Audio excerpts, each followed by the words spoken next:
नमस्ते दोस्तों, स्वागत है आपका हमारे चैनल में।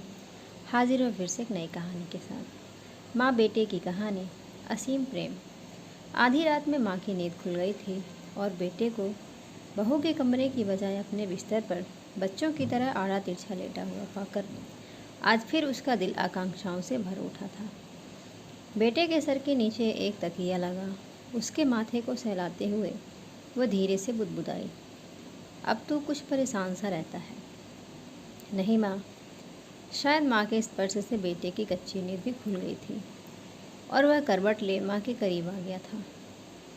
पिछले महीने पति के गुजर जाने के बाद अब उसे भी गहरी नींद कहाँ आती थी। रातें तो यूं ही आंखें मूंद हल्की झपकियों में कट रही थी, ऊपर से बेटे की यह बेचैनी।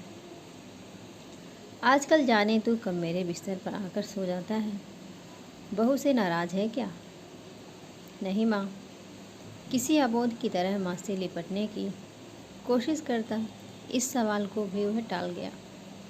माँ ने वही बिस्तर से सटे मेज पर रखे तांबे के लोटे से एक घूंट पानी पीकर लोटा वापस मेज पर रख दिया और बिस्तर पर लेटने की बजाय एक तकिए का सहारा लेकर दीवार से अपनी पीठ टिकाकर बैठ गई थी। फिर क्या बात है बेटा? कुछ भी नहीं माँ। माँ की गोद को छोटे बच्चों की तरह बाहों में भरने की कोशिश करता हुआ उसके हर सवाल को खारिज कर गया था। बेटा बता ना, तेरी बेचैनी देख मेरा दिल घबराता है। उसने बेटे का सर अपनी गोद में रख लिया था। माँ की घबराहट महसूस कर बेटे ने अब खुद सोने या माँ के सो जाने का इंतज़ार करना छोड़ पीठ के बल लेट माँ के दोनों हाथ अपने हाथों में लेकर अपने सीने पर रख लिया था। माँ, आपको याद है जब मैं बड़ा हो रहा था, पापा ने मेरा कमरा अलग कर दिया था। अपने लिए अलग कमरे की जिद भी तो तूने ही की थी। माँ ने उसे याद दिलाया था। हाँ, लेकिन तब आप मेरे सो जाने के बाद उस कमरे में आकर मेरे माथे को सहलाती, अक्सर मेरे बिस्तर पर ही सो जाया करती थी और सुबह मुझे अपने बिस्तर पर पाकर तू अक्सर मुझसे एक सवाल पूछा करता था, याद है? सोई गहरी रात में माँ बेटे भूली बिसरी बातें याद कर रहे थे। हाँ याद है। अच्छा तो बता, क्या पूछता था? सुबह की कही कितनी ही बातों को शाम तक भूल जाने वाले बेटे को बरसों पुरानी वह बात कहाँ याद होगी, यह सोचकर माँ मुस्कुराई थी। यही कि क्या आप पापा से नाराज़ हो? बेटे की अद्भुत याददाश्त क्षमता से रूबरू होती माँ का निस्तेज होता चेहरा अचानक एक अद्भुत मुस्कान के साथ कमरे की मध्यम रोशनी में जगमगा उठा। हाँ, पर बेटा तुझे ऐसा क्यों लगता था?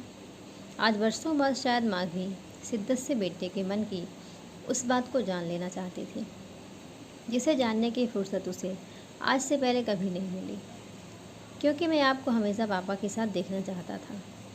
पिता को याद करते हुए बेटे ने अपने सीने पर रखे माँ के दोनों हाथ पर अपनी पकड़ मजबूत कर दी थी।